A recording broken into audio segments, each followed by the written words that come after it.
নমস্কার। আজকে হরিপালের কেশব বন্ধু ক্লাবের সঙ্গে সহযোগিতায় Kolkata haematology education and research initiative হেরির পক্ষ থেকে আমরা এখানে এসেছিলাম থ্যালাসেমিয়ার বাহক নির্ণয় করার জন্য একটা স্ক্রিনিং ক্যাম্প করতে। এই ক্যাম্পে আমি মূলত কয়েকটা কথা বলতে চাই। প্রথমত, বাহক সম্পূর্ণ সুস্থ একজন মানুষ, কোনোভাবেই অসুস্থ নন। থ্যালাসেমিয়া রোগটি কোনোভাবেই ছোঁয়াচে বা সংক্রামক নয়। থ্যালাসেমিক রোগীর সঙ্গে খেলে, তাদের সঙ্গে খেলাধুলো করলে, ওঠা বসা করলে, গল্প করলে কোনোভাবেই সেই রোগটা ছড়িয়ে পড়ার কোনো সম্ভাবনা থাকে না।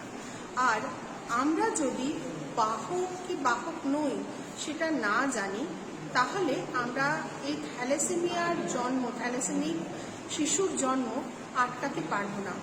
আমরা থ্যালাসেমিয়া মুক্ত সমাজ তৈরি করার জন্য যে পদক্ষেপ নিয়েছি, তাতে বাহক নির্ণয় অত্যন্ত জরুরি একটা পদক্ষেপ, এবং তার জন্য রক্ত পরীক্ষা করে বিয়ের আগে জেনে নেওয়া দরকার যে সে বাহক বা বাহক নয়। দুজন বাহকের বিবাহ কখনোই কাম্য নয়। সেই ক্ষেত্রে একটা সম্ভাবনা থেকে যায় থ্যালাসেমিয়ার শিশু জন্ম নেবার, যেটা আমরা চাই না। তাই আসুন সবাই সচেতন হই, আমরা বাহক নির্ণয় করে নিজেদের বাহক বা বাহক নয় এটা জেনে নিতে চেষ্টা করি।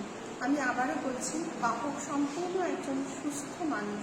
পিট সাম্প্রাস, জিনেদান জিদন, অমিতাভ বচ্চন, এরা সবাই বাহক, কিন্তু রক্ত পরীক্ষা না করলে সেটা জানা কোনোভাবেই সম্ভব নয়। তাই একজন সচেতন সুনাগরিক হিসেবে আমরা প্রত্যেকে সচেতনভাবে থ্যালাসেমিয়ার বাহক নির্ণয় পরীক্ষাটা করিয়ে নেব। এটাই আমাদের অঙ্গীকার হওয়া উচিত।